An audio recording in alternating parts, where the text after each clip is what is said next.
All right, everybody, welcome back to Verse by Verse. This is Psalm 2. Today we have a really great psalm to take a look at. I want to give you a precursor to this before we get started. There are two things that we're going to be taking a look at today. We're going to be taking a look at the sovereignty of God, the fact that God is a sovereign God, and this idea is that God is all powerful and that He has all authority. But not only does He have all authority, but He has the ability to use that authority. And this is a core doctrine in our Christian faith, that God is sovereign. And we can rest in the fact that God is sovereign. But we're going to see here that God is big and in charge. And no matter what anybody has to say about it, that's true. And that's basically what the psalmist is going to be saying here. And that should call us to a place of reverence and fear. And a right, good fear of the Lord. So the second thing that we're going to be looking at is depravity. And this idea of depravity reflects on humanity. The depravity of man. And so when we see man without God, we know that they are evil. And can someone without God do good things? Well, I guess. But the idea of being, like, the whole purpose of Jesus coming to save the earth is because mankind could not save themselves. That they were so totally depraved of righteousness that they could not make it into heaven. So Jesus did the work for us. And we're going to see that here, where people absolutely, totally reject God. And at its core, that's what depravity is the rejection of God. That's what it is turning your back and saying, no, I don't need God. And we're going to see that in this psalm. So what we're going to do is we're just going to take some time. We're going to read the whole thing. And then we're going to break it down. Psalm 2. Why are the nations in an uproar, and the peoples devising a vain thing? The kings of earth take their stand, and the rulers take counsel against the Lord and against His anointed, saying, let us tear their fetters apart, and let us cast away their cords from us. He who sits in the heavens laughs. The Lord scoffs at them. Then He will speak to them in His anger and terrify them in His fury, saying, but as for me, I have installed my king upon Zion, of my holy mountain. I will surely tell of the decree of the Lord. He said to me, you are my son. Today I have begotten you.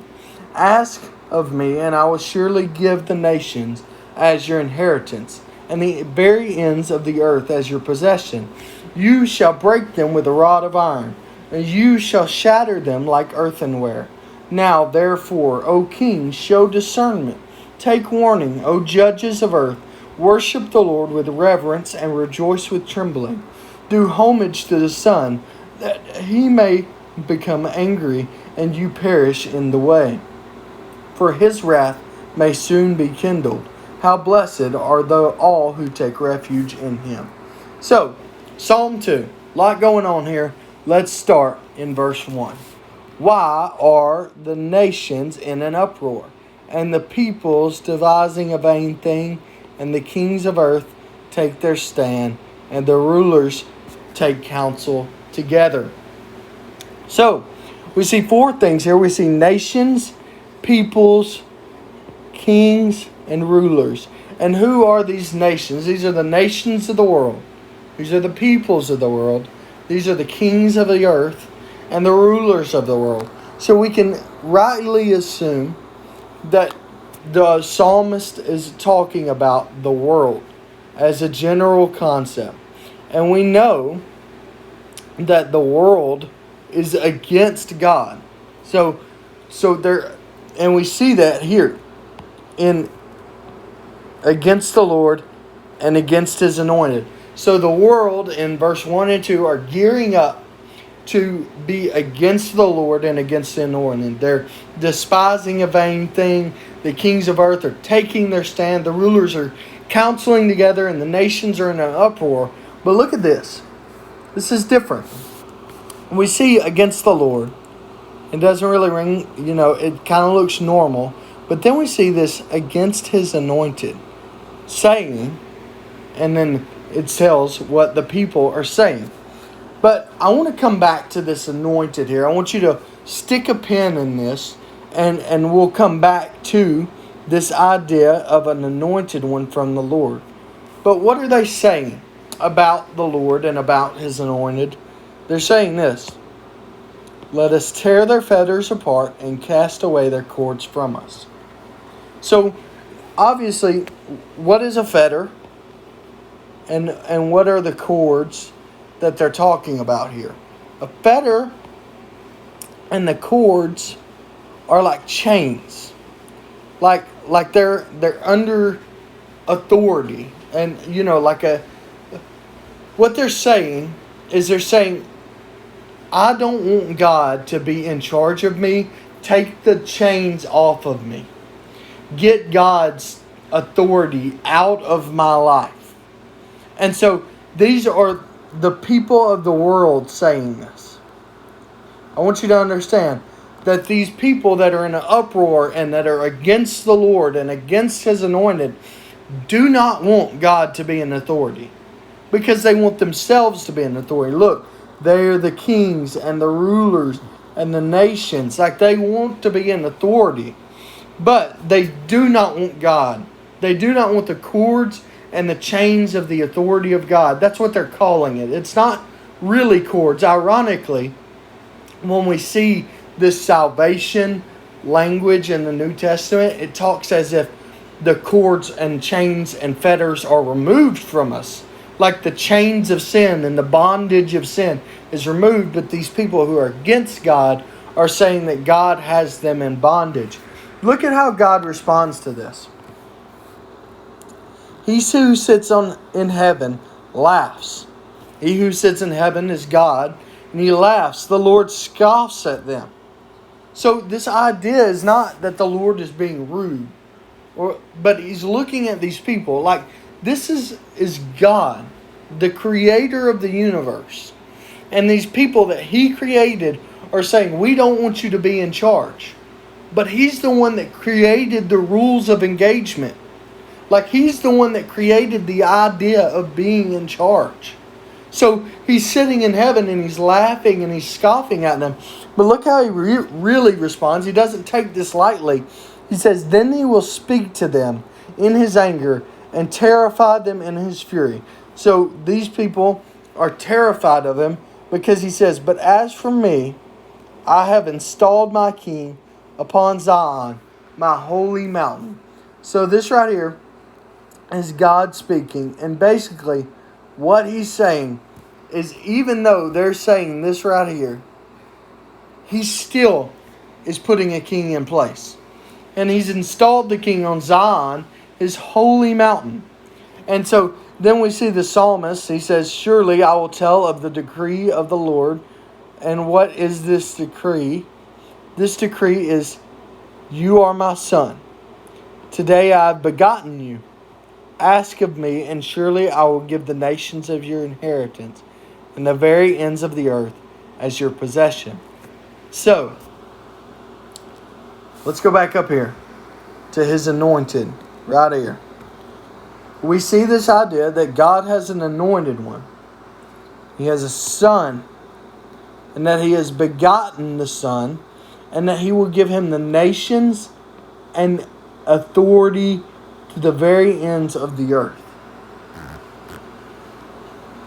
This sounds familiar, doesn't it? This idea of an only begotten son. This is Jesus.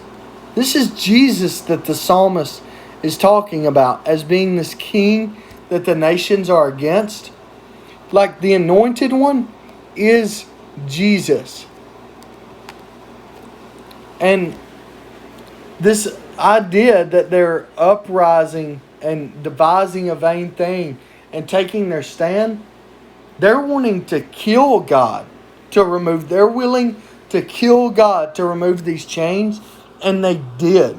God allowed it, but they did. Like Jesus was slayed on a cross by these people who were in a uproar against him. These people devised a plan to get Jesus on the cross, but little did they know that this right here is true.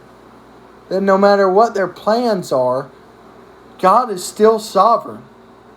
And God is still installing His king and putting him on Zion, and has still made this promise that He will have an inheritance and the earth will be His possession. And we see a prophecy of this in Daniel chapter 7. And I want you to go and take a look at this after this video. But in Daniel chapter 7, the Ancient of Days gives the Son of Man all authority on heaven and earth. And it's a prophecy of what is to come. But this is not the end here. We don't just see it in this psalm and then in Daniel chapter 7. If you go to Matthew chapter 28, at the very end of Matthew, Jesus says that this has been fulfilled. This has already happened for us right now. Like Jesus says to His disciples in Matthew chapter 28, all authority on heaven and earth has been given to me by my Father. So we know that this right here has happened. Like Jesus, the anointed one that the world's against, even though that the world was against Him, even though they devised a plan to get rid of Him, all authority has still been given to Him by God, because God is the one in control. And Jesus is one with the Father. He has that same amount of authority. And so, what next? Look at what God says now. He says, you shall break them with a rod of iron. You shall shatter them like earthenware. So, what He's saying to the Son, so He's saying this to the one who has the authority, to the Son, the begotten one. He's saying that He has the authority to judge, the authority to get rid of the wicked, to judge the ones who are devising a plan against Him. Like, that's the reason at the end of this, the psalmist gives a warning. He says, now therefore, O kings, show discernment. Take warning, O judges of earth. Worship the Lord with reverence, and rejoice with trembling, and do homage to the Son, that He may not become angry and perish in the way. Like, this is, okay, the line of thought here is people are against God and against His anointed. And the anointed is the chosen Son of God. And this Son, even though people are going to be against Him, God is saying, I've already installed Him as my King. And I've already put Him on the mountain, the holy mountain of Zion. And the nations are His inheritance, and His authority is over the very ends of the earth. And so He's going to come back, and He's going to break them with a rod of iron and shatter them like earthenware. And so He says, a warning to the kings and to these judges who are against God, to show discernment and to take warning and to worship the Lord with reverence and rejoice with trembling and do homage to the Son, Jesus. Do homage to the Son, that He may not become angry and you perish in the way. We've seen this word perish before, and we've seen this idea that He will become, that the wicked will perish and that they will get punished. And here's the thing. Number one, fear the Lord. It's not a new idea. It's like sometimes we see Jesus and we see Him in the New Testament, and we see His love and His care and Him calling people to Himself. And that is absolutely true. But Jesus is God stepped off of the throne. And God is the creator and sustainer of the universe. And so there is an element of reverence that we need to have when we're approaching the throne and praying in the name of Jesus and believing and using this name, because He was with the Father in creation. Like, He has this authority, this sovereignty, that no matter what people say or do, He's the one in charge. No matter what we think, He's the one in charge. Now, He loves us, and He's perfect, and He's good, and He went out of His way so that we can be made righteous and so that we can have a relationship with Him. But it's because He wanted to. It's because it was His plan to do so. So we have to fear the Lord and come with reverence and rejoice in this fact, but with trembling. So we fear the Lord and we pay homage to the Son. And this idea of homage is to give respect or authority. We would say it, believe in the Son. Like, this is your application for this psalm. Take this warning and do these two things. Fear the Lord and believe in the Son. Like, know that He is God. He is one with the Father, and He's coming back. And He has made you righteous if you believe in Him. So look, this is the final thing that the psalmist says. He says, for His wrath may soon be kindled. This is just as true today as it was when this was written. His wrath may soon be kindled. So, how blessed are those who take refuge in Him. This is the good news here.